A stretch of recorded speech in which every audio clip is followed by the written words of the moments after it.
قادیانی نوجوان کتنی تعداد میں اپنے آپ کو دین کے لیے وقف کرتا ہے، اور آپ کتنے نوجوان ہیں جو اپنے آپ کو دین کے لیے وقف کرتے ہیں، اور ہوں وہ کھاتے پیتے گھرانوں کے لوگ۔ یہ نہیں ہے کہ اگر کوئی اور کام نہیں کر سکتا تو پھر یہ ہے کہ وہ دین کے کام میں لگ جائے۔ باصلاحیت لوگ، کھاتے پیتے لوگ، ذہنی استعداد رکھنے والے لوگ، اونچے گھرانوں کے لوگ، وہ وقف کریں اپنے آپ کو دین کے لیے۔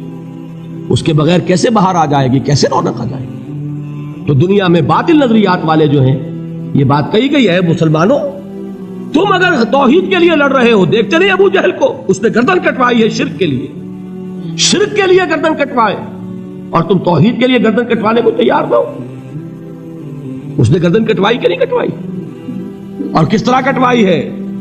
کیونکہ بڑا متکبر قسم کا، فرعون قسم کا شخص تھا، جب گردن کاٹنے لگے تو کہتا ہے ذرا نیچے سے کاٹنا، تاکہ جب تم نیزے کے اوپر چڑھاؤ میرے سر کو تو اونچا نظر آئے، معلوم ہو سردار کا سر۔ وہ بدبخت مرتے ہوئے بھی جو اس کی کیفیت تھی نا، اس کو ذہن میں رکھیے۔